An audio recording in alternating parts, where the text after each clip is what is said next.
Well, we're going to start. I pushed the go button, so Sorry. I'm going to do it. Just say it. This is James Rosebush, and I'm glad to be here. Yeah, the Break It Down show is always doing things like having people like James Rosebush on, and James has a fantastic background. You all should look him up. You'll be impressed because he used to work for President Reagan and has worked in D.C. for a long time.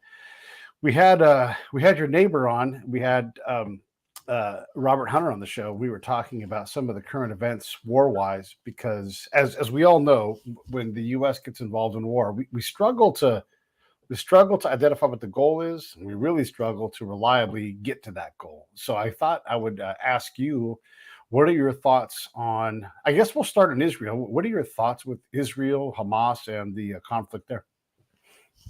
I think that you said something very important, and that is that I always think of Churchill in this regard because Churchill was in his lifetime had defeats, he had victories, and he was a student of history. And as you know from his famous remark, there is the further we can look back, the farther we can go ahead. And today we have a world that doesn't look back. Our leaders don't look back. They're not educated in history. They don't have a record of negotiating with our adversaries. They don't have a record of negotiating with our friends. And they also lack a third point, and that is an understanding of why we're fighting. Because what you have on the scene today is you have a lot of chaos, which is a result of not knowing exactly, other than you think it's good to destroy your enemy or to destroy your competitor, but then you don't know what you're going to do once you do it, or you're not doing it for a specific purpose to basically achieve more liberty, as what we used to think in terms of, I guess, beginning really back in the early 19th century and the early 20th century, that what we were doing in the world, especially for the United States, was that we were not only serving as a model for independence, for freedom, and liberty for all human beings, but we were a standard for that. And we were considered a light in the world. And generally speaking, people considered the U.S. and America and American ideals being placed here for a specific purpose, for a specific global purpose. So now you ask me, what do I think about Israel and Palestine, right? So there are a lot of complexities here because we don't know exactly why Israel had a massive intelligence failure. That hasn't really been resolved yet, why they did. I think one of the interesting things was that, of course, Hamas wanted to trigger Israel to do exactly what it has been doing, because it has turned the world upside down in terms of positioning and support from different corners of the world and different and not just corners of the world, but the position that people have taken within so many different countries now. And it also, we're in a period where there's a high demand for not only political leaders, but college students, man on the street, woman on the street, that you're supposed to have an opinion. So it wasn't always this way. It wasn't always that you had to have an uninformed opinion that was basically influenced by what you saw on, or what you read about, what you saw, or what was pushed out to you on social media, telling you this is the way you're supposed to think. This is Israel killing Palestinians. This is Palestinians killing Israelis. But how much further and how much deeper does it go, and why? So ever since Israel existed, the resolution in the Middle East, there was no resolution in the Middle East. And I consider to be an abject failure on the part of the whole world to actually solve that problem. But a lot of people, and there were a lot of interests that did not want it to be solved. So you had immense and powerful forces that wanted to keep this conflict hot. And there are people, of course, that benefit from this. So you have not only Iran, but you have other countries that benefit from this chaos. And it's a part of, I think, a certain kind of world order to keep chaos hot. And there are people who benefit from this, not just people who run industries to mass produce war material. Of course, Yeah. that, and including in our country, the whole, all of the industry that's really creating all of the missiles that we're supplying and the artillery and so forth, that's doing very well. Well, we like it as long as it's in our country, and we are making the decision about where it's going to go. But you have to look at that happening all over the world, and you have a big class of bad actors. So I think it's interesting to see that after Hamas made that shocking to everyone, made that strike, what the question was, what should have Israel done? I mean, it was going to be a textbook run on what Israel was going to do, because you know that they were going to retaliate in some way at some time. And yet at the same time, I think people were thinking, wait a minute, is this really the best strategy for Israel to come out on top? And I'm not sure that Israel has really considered other ways to come out on top in terms of the way the world is gauging what they did or what they could do. You follow me? Man, like you said, it's complex right from the start. And yes, I do follow you. And I want to add some complexity, because it's easy to look at Israel and Palestine and pick a side and be like, that's it. And then you wind it back and you're like, oh man, Israel acted like a bunch of assholes here. And then you go wind it back and you're like, well, Palestine continues to. And so you're trying to balance the scale. Let me pull the scope back. We don't like that Iran is funding Hezbollah, the Houthis, Hamas, and fighting a proxy war. But we're in the middle of a war that we have a proxy fighting for us against Russia. And so, like, when you point your finger too hard, all of a sudden you realize, you know what? We are the biggest military industrial complex in the world. And we have all these things where we're not so innocent ourselves. I mean, the next time America blows up a wedding won't be the first or last.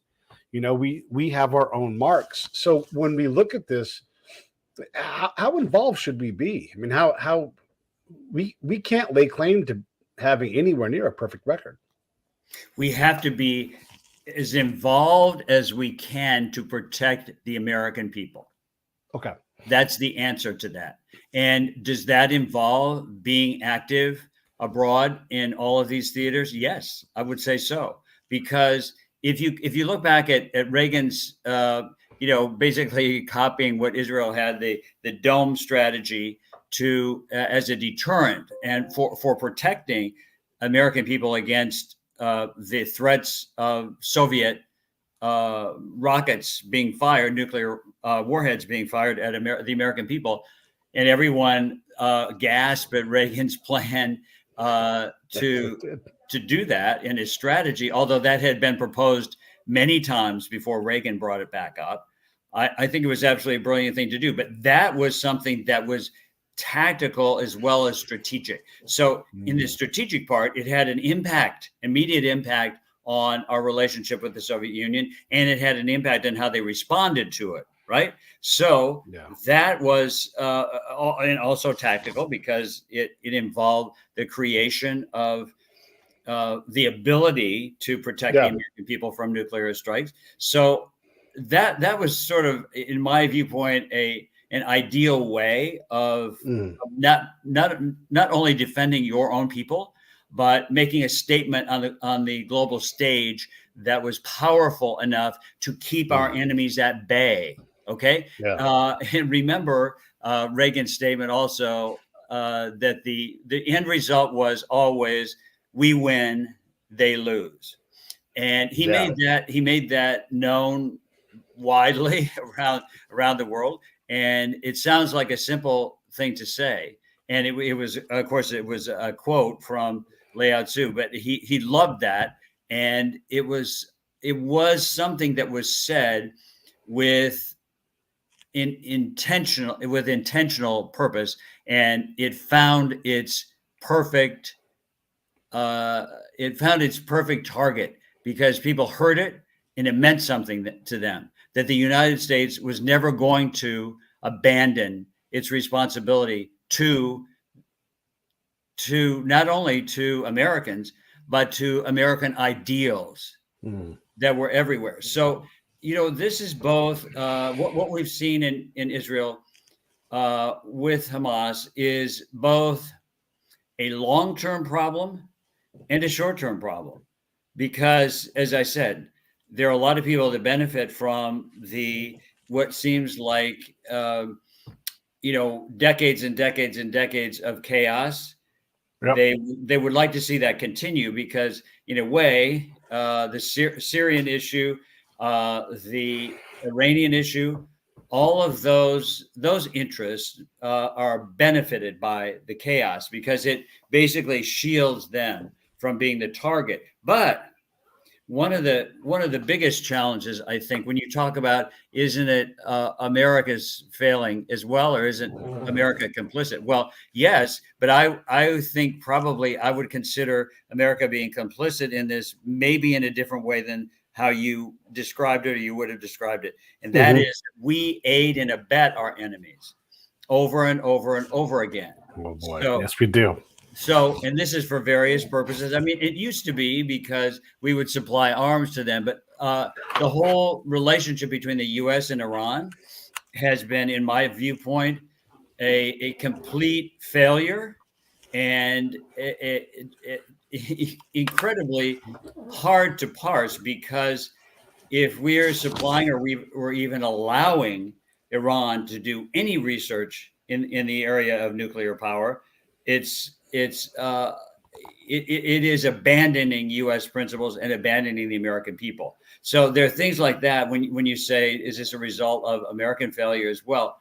I think so, without a question. I think one of the reasons that Reagan largely, and I saw him get very angry at both Israel and very angry at Hamas. And right. At that time, there were different actors with regard to the Palestinian people. But I saw him get angry at both. I think that we have to consider a couple of things here, and that is that we need to have a better definition of what the American purpose is. We used to have, a major doctrine that set forth what our foreign policy would be in different parts of the world, and it was accepted by a number of presidents, and that's the way we conducted ourselves. I think that's been, to use an inappropriate term, that's been blown up. I think it's become a very divisive kind of theater in terms of how both the State Department and the Pentagon view what our relationships are in any number of theaters. And by the way, I gave a recent talk about the fact that, and few people really recognize this or would be able to answer this question, but at this time, there are 31 military conflicts around the world. That's right. It's not just the conflicts that we see right now and are preparing to have, I believe, in the case of Taiwan.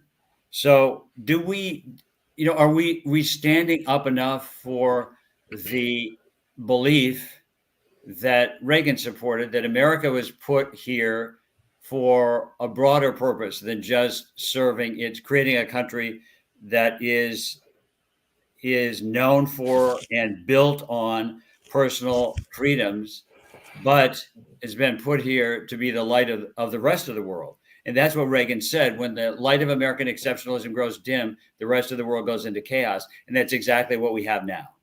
Without U.S. leadership globally, and it doesn't mean that we have to get involved in wars, but it does mean that we have to be the guiding light and to show leaders in other countries why one strategy can be more successful for their people than others. But I've been working on this book, my fourth book, which is called The Rise of Leadership and the Decline of the Rise of Politics and the Decline of Leadership. Yeah.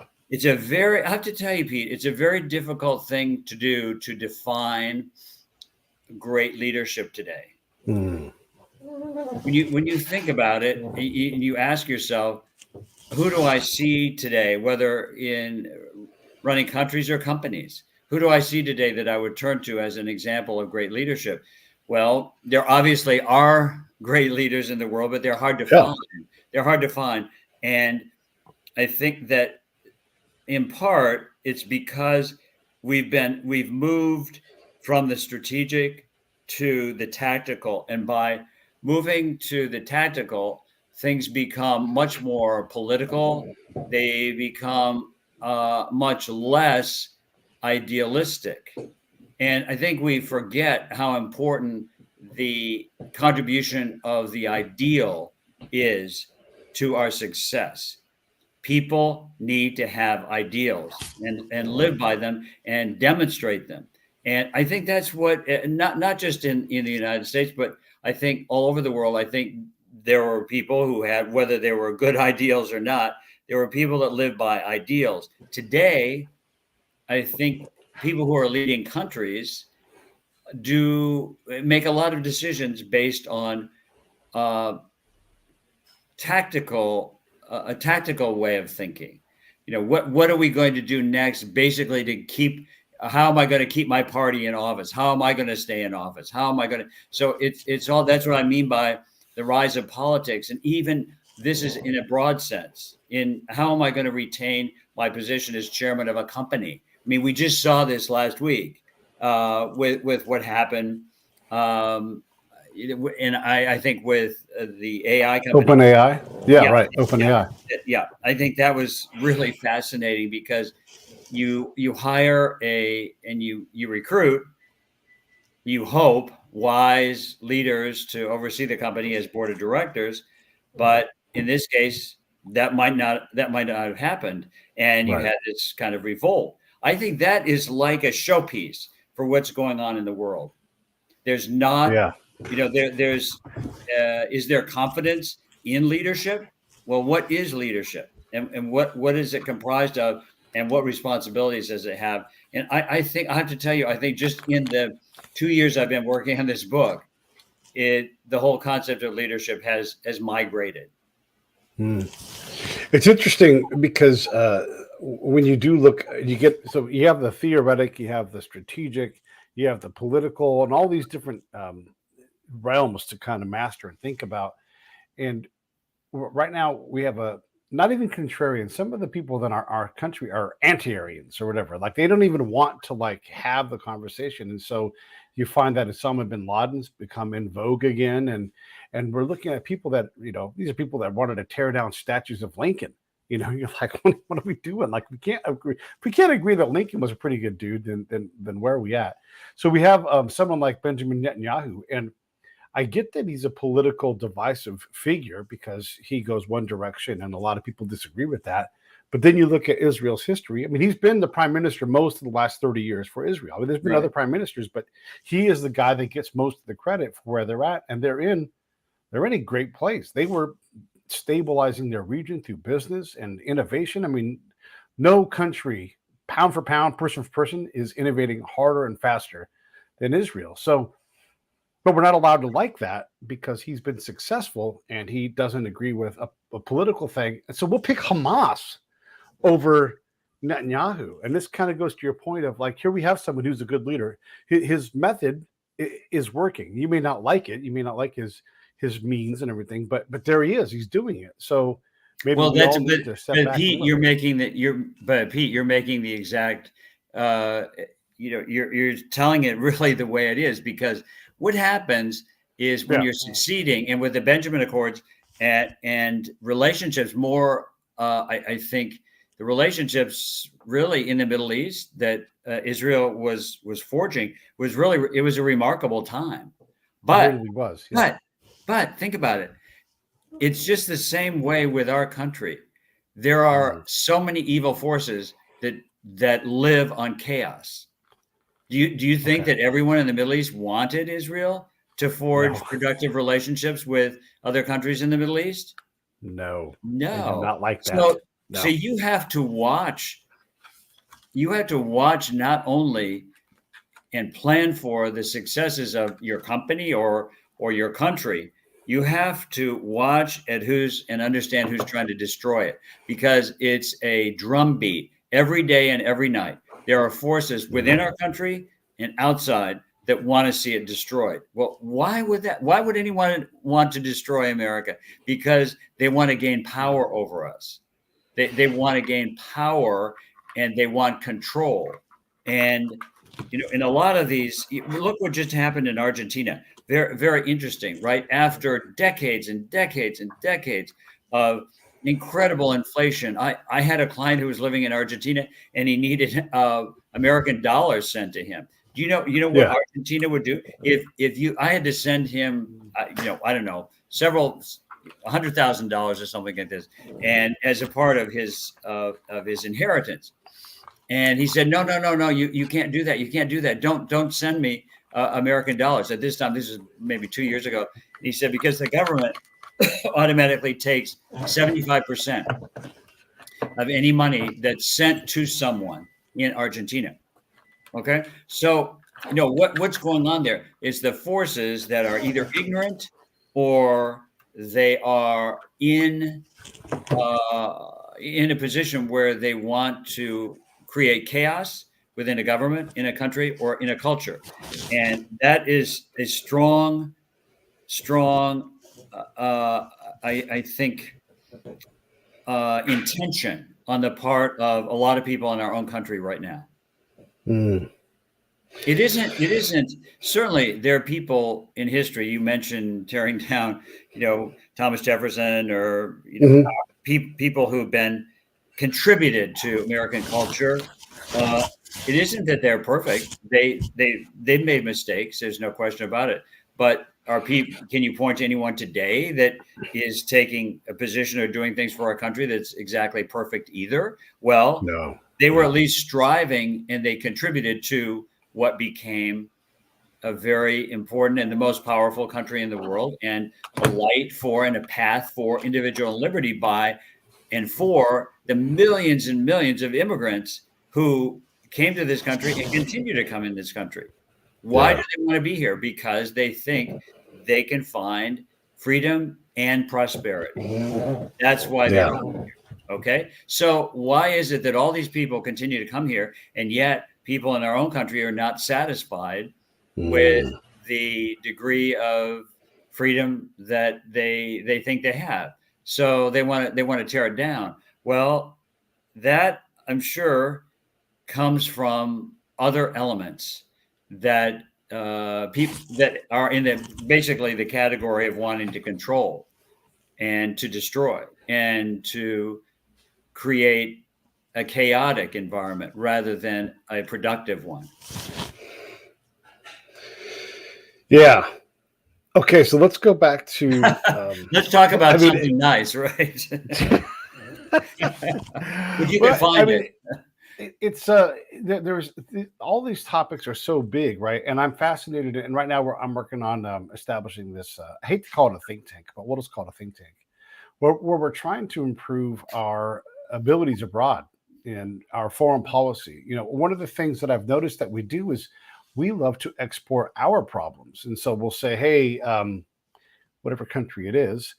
We think you should focus on sexual orientation and gender and female and all these things. And look, I'm not saying I'm against these things, but what I am saying is when you go to Hungary, when you go to Yemen, when you go to all these different countries and you say, we've found your solution, and you don't even know the problem, that's bad foreign policy, because what if your foreign policy is off target? And I know you'll get this when you're not a politician, but when you're a policymaker, and you miss the mark, and we pull out of Afghanistan and we leave all these people, just abandon them, to include our allies like the French and all the French Afghans who got stuck out there, right? When we do these things and we miss our mark, where's the accountability at the highest level? Who's going to pay the price for being wrong about it should be the taxpayer that is holding its government accountable. This is, remember, I have to just quote Reagan all the time, because not only did I work for him and admire him and learn so much from him, but he got all this right. He believed that the U.S. government worked for the people, not the other way around. Now, in socialism, which some people would like to see in the United States as a socialist nation, the people are the servant of the government. And now, how does that work? So you're talking about accountability. So when, let's say, all these multilateral organizations like the UN, which basically wants to create a universal socialist state, and the UN wants to dictate what every country should be able to do in nutrition, childbirth, sexual orientation, medical devices, all this kind of stuff. I mean, if you look into what the United Nations is doing right now, it's a plethora of requirements, of all kinds of edicts and plans that they're putting forth to all members of the United Nations, that this is what they should be doing in their country. Well, now, where did this come from? I mean, who gives them the power to basically legislate over all of these countries? But they're doing it. Just take a quick look at that, and you'll be aghast. So there are a lot of forces that are really work against preserving the model that we have here, which originally was that people have the right to determine what kind of government we have and how the government is going to behave. And without, I have a friend who does almost every day, it's his job to do FOIA requests, Freedom of Information Act requests. So he's constantly asking for, and he gets, unless some of the material is redacted, of course, he gets material from the Justice Department, the Department of Education, the CIA, and so forth. And the stuff that he uncovers is so monumental and so shocking that, it's hard for people to, if you read it, you'd be like, well, why wasn't this disclosed? Because we have media that has become a business rather than media that I think was originally considered, perhaps in the Constitution, that we needed a free media, a free press, to, I think, hold the government accountable to the people and report to the people on what the government was doing, and the private sector as well. But today, the media largely takes a political position.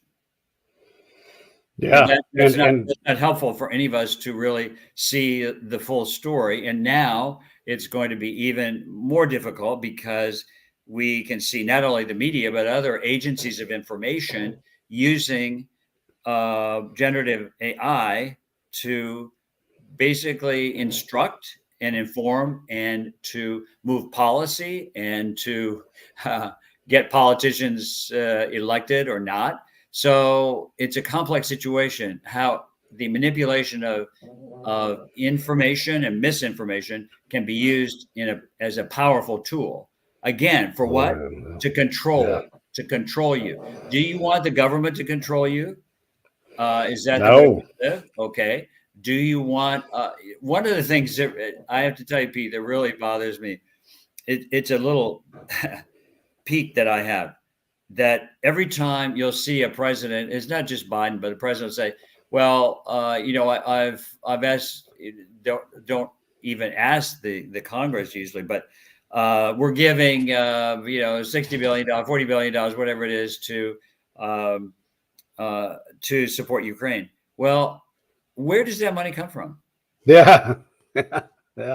I believe that there should be a law that anytime a lawmaker says the U.S. is giving, you would have to be required to say the U.S. taxpayer is giving. I'm okay with their making decisions about the disposal or the distribution of funds, but I am not okay with their taking the credit for it and saying, okay, the government has made this decision. That is my money, and that's your money. It comes from every hour that I work, every day that I work. I am a part of sustaining the war initiative in Ukraine. Now, I want to get credit for that. I don't want the Appropriations Committee deciding that it's government money. That Right. sounds like a socialist state to me.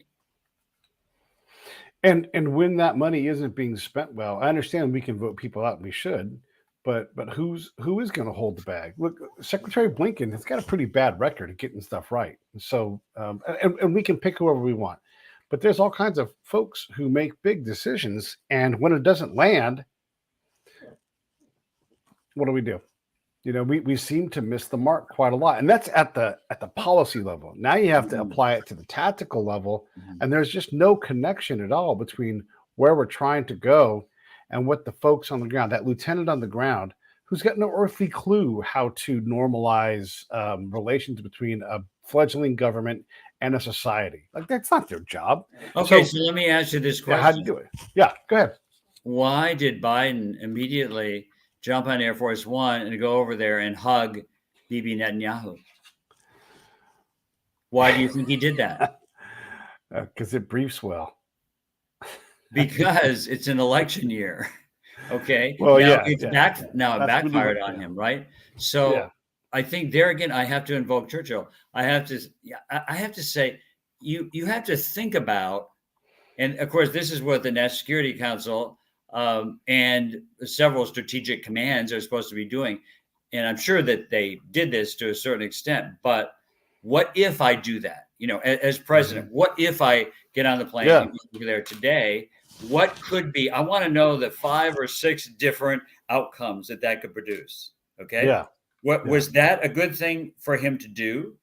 Now, he didn't know what had been going on. I mean, I'm sure he was briefed to a certain extent, but he didn't know exactly what had happened in terms of the failure of Israeli intelligence, but he didn't know what was going to happen in terms of the backlash, in terms of the backlash against Israel. And I have to say that there's a lot of fear, even on American streets, on both sides, Palestinians and Jewish people as well. There's a tremendous amount of fear on both sides.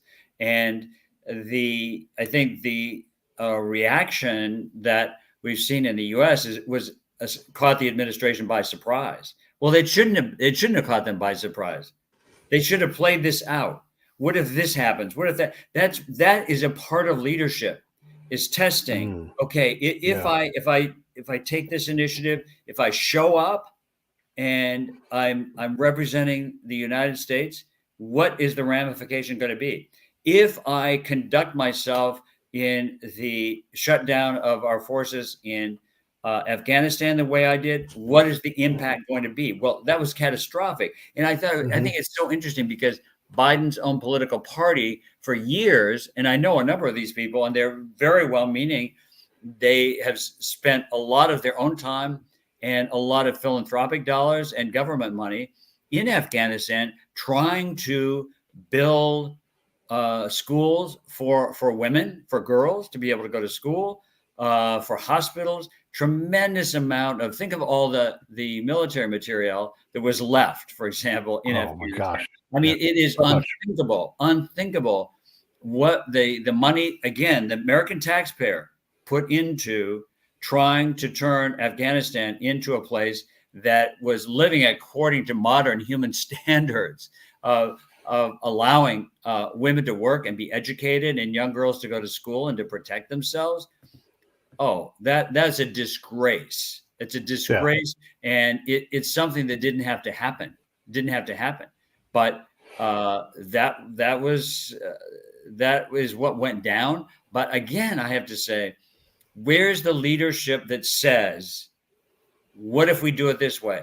What if we do it that way? What is the outcome going to be? And Pete, not just look at the outcome or the possible outcomes in terms of their political cost. Okay.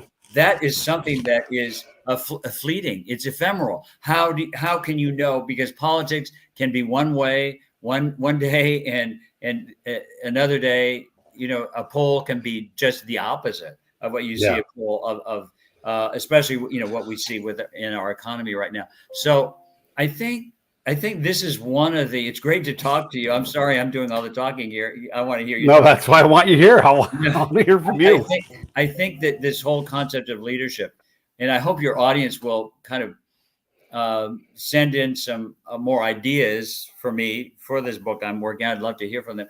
I think that a lot of real leadership Mm, isn't necessarily telling someone what to do. It is thinking through and weighing the right, justifiably direction to go in mm. versus the expense of failure. Yeah.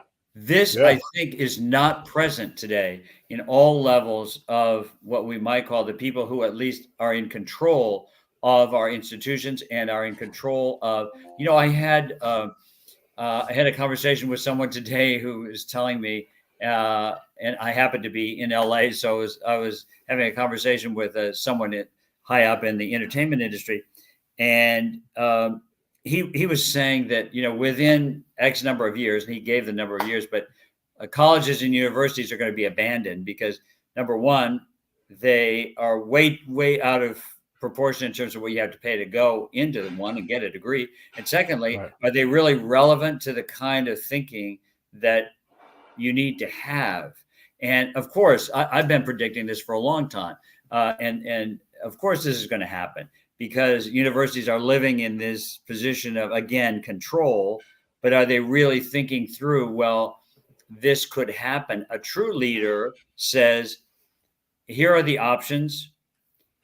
This is what we have to consider might be the cost of going one direction, the cost of going that direction, and then ultimately weighing that and making a decision based on that, not based on money, power aggregation, Right.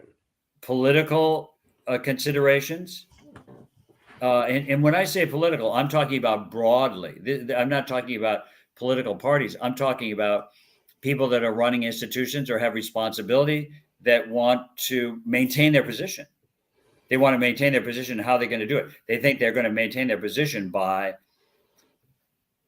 sweetening the cup for other people, or taking care of board members, or putting themselves in a position where they think the institution can't survive without them. And I think that can be a fatal mistake.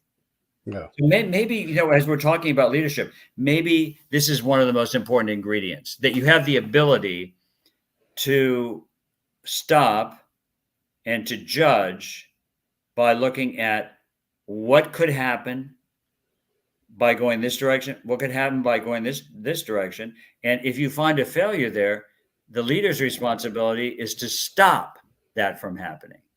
Yeah. There's also the ability to say, I'm a leader. I need someone outside of this organization to check our decision making. So we had A, B, or C. I chose C. Did that work on our behalf? Because one of the things I would do, James, is I would go out after we went and did a med op or an agricultural operation or whatever it was in whatever part of the world I was in. And I would go a week later and I would say, hey, what happened here? And then they would tell me what happened, and it doesn't matter for me. Like, I'm just going to, whatever you got. And then I would look for little areas where I could tease things out. Like, no, the government came out here and they helped all of you. I saw you here. You're a farmer. And when they say, that's a performance, that's the US, that's important for a commander to know so they can lead and say, how do we get true buy-in from the Afghans? How do we improve that? But it's so rare. I would ask to go do these things and go evaluate the mission that we briefed that was wonderfully successful.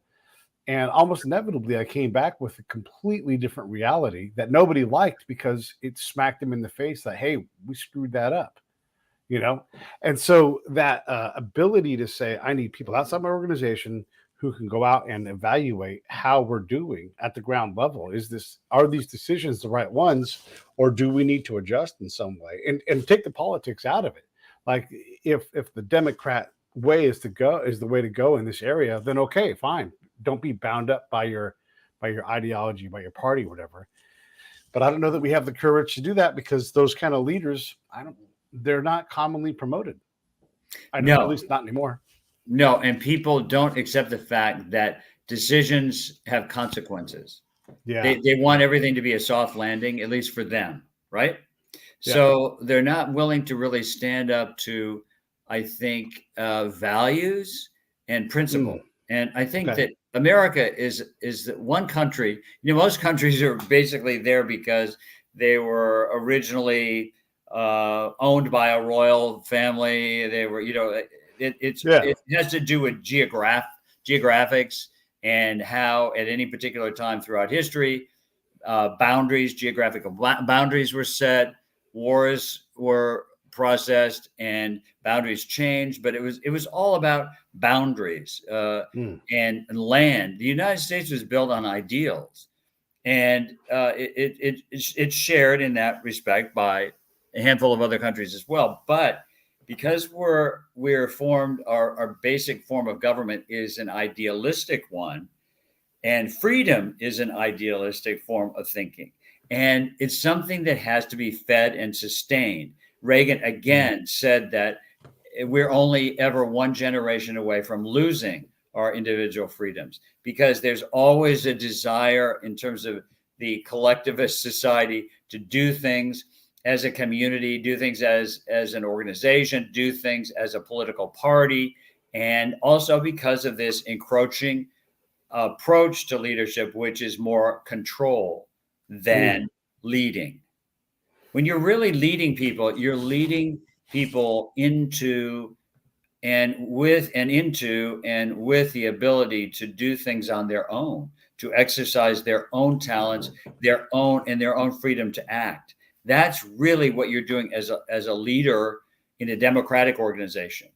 And you see these ideals are part of the fabric of America, and they're supported by, again, another person who's been really slammed historically speaking. And I know he definitely, without question, according to today's conversation, is easily blamed. But Thomas Jefferson, I like to go to his memorial about at least once a year and just read some of the great things that he wrote and what he thought. And he didn't always live what he thought, but do any of us. But he had a desire to live that way.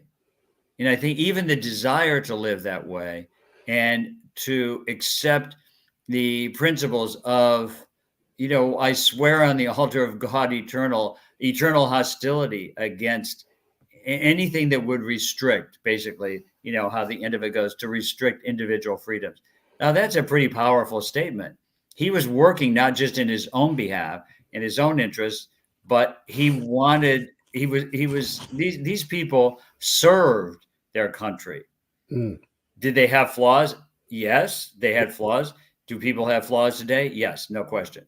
But if you take the good that they did for us and its impact on the lives that we can lead today, again, I have to say that's why millions of immigrants struggle to come to America, because they see probably America more as an ideal than an idea, which America really is an idea. And that, again, is the way Reagan saw it. And I love that the last talk he gave from the Oval Office at the end of his second term, if you remember, he said, and one of my friends was in the Oval Office because they were part of producing it, and there were two people in the Oval Office that night, and they were both producers, and one said to the other, "Is he okay? Is he okay?" And because she saw Reagan's kind of slumping down in his desk behind the great resolute desk, the gift from Queen Victoria. And the other woman said, "Oh no, he's fine. That's what he does before every televised speech." And she said, and obviously what it was, he was praying. And that was, and remember, I think I told you this story that was going into a cabinet meeting, and one day, and one of the members of the cabinet said to the president, "I think we should start cabinet meetings with a prayer." And the president looked at him and said, Oh, I already have. Mm. Yeah. I, Yeah. I think it says everything about Reagan. He felt inside, but he Hmm. kept a lot inside.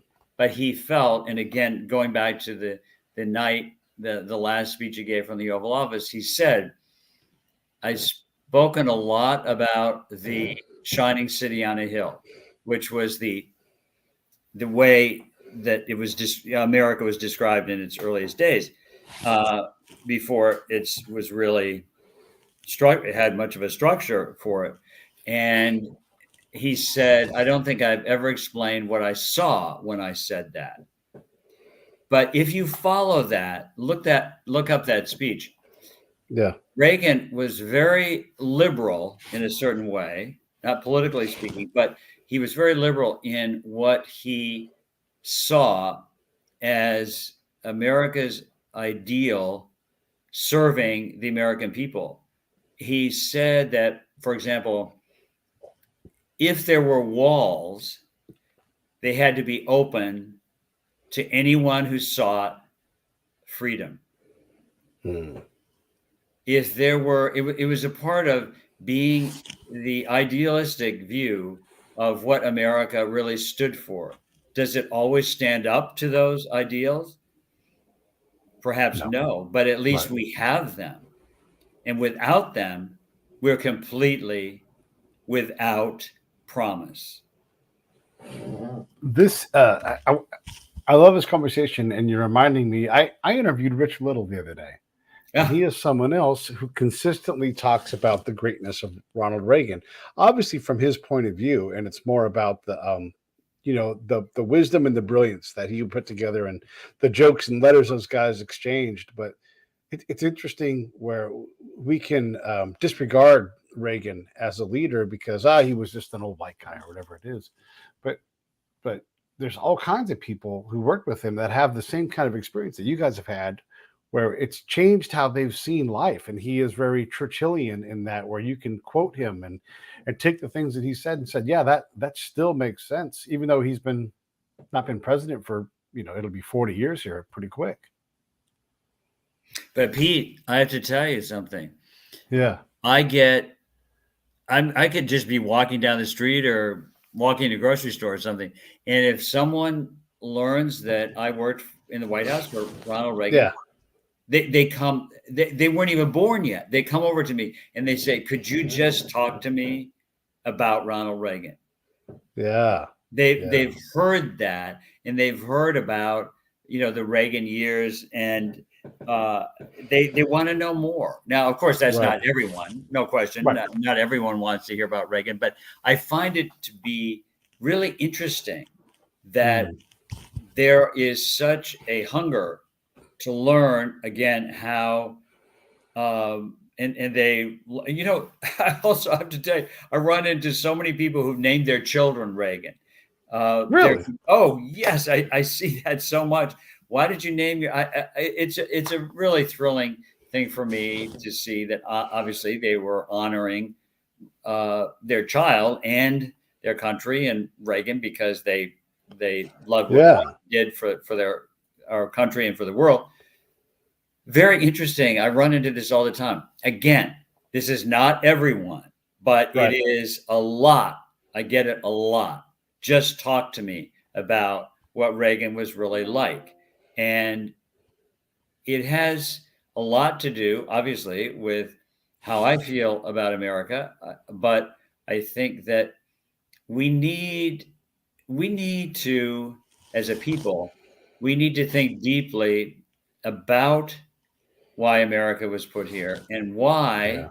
it was why it was founded, what it was founded on, and its true values, aside from people who are always pointing out its failings. Well, I think if you put together, and I have to remind myself of this all the time because you read so many bad things because the media really is in business to report bad news. They're not really, Always. and unfortunately, Always. they're not in the business of reporting good news.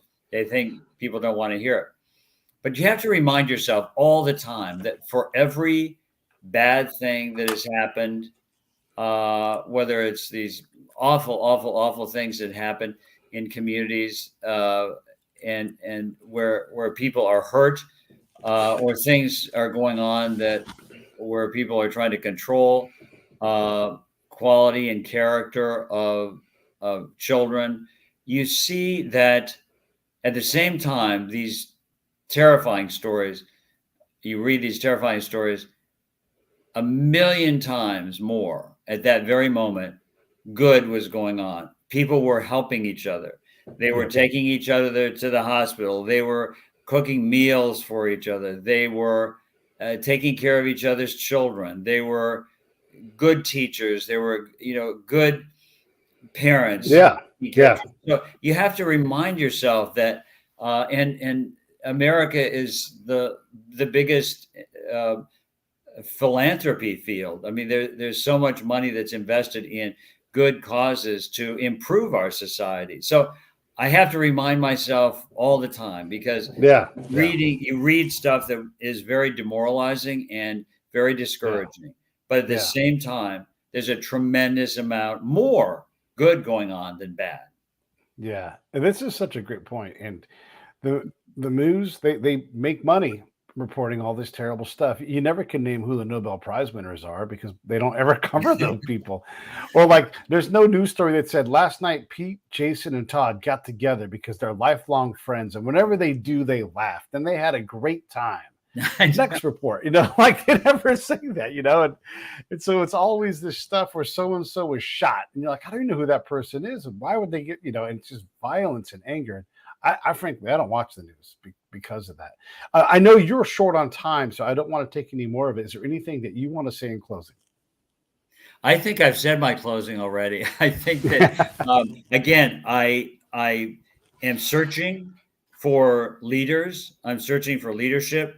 I'm searching to really understand what the word leadership is all about and should be about, because I think we've gone through a period of turmoil about understanding the real role of a leader. And, this is interesting because at one time I was leading a school, and my objective was really to turn it into a leadership academy. And at that time, there were a lot. I did, there were thousands and thousands of leadership academies all over, in public schools and private schools. There was a real focus on leadership, but I've seen that kind of quiet down. And I just wonder if it hasn't been the result of a confusion about what a real leader does. Does a leader inspire to action? Mm-hmm. Does a leader protect? Does a leader share values? Is a leader someone you admire? Is a leader someone that you follow? Mm. And I think we really need, as a nation, as a people, as a family, we need to think about what a real leader is and what those qualities, what leadership qualities really include. And I think we need to have a national discussion about that. Yeah. No, I think you're right. And the last thing I'll say, and then I'm going to shut up too, is when I think about a leader, I think of someone who can build a consensus, who can unify. And we often focus so hard on diversity that we lose sight of the fact that you have to have a direction. And that requires unity. Unity and diversity are really, they're poor antonyms, but they're antonyms. And so you have to have someone that can take that wonderful U.S. Diversity that we already have. You don't have to create. Just scoop it up. It's all around you. And then unify that group, and you'll have a powerful solution to a problem. But we struggle with that for some reason. So anyhow, man, this is great having you on. I wish I had time to come up and see you up in LA where you are, but we will get together soon. Let me roll the credits here. Hey, thanks for watching the show. I really appreciate it. Right here, you can subscribe. Please do that. It makes the show grow. Hit that notification bell so you know which incredible guest is coming up next. Down below is the PayPal link. You can put a small subscription in. That is an enormous help. All that money goes right back into the show. And then right up over here are the next episodes you should listen to, curated by yours truly. Thank you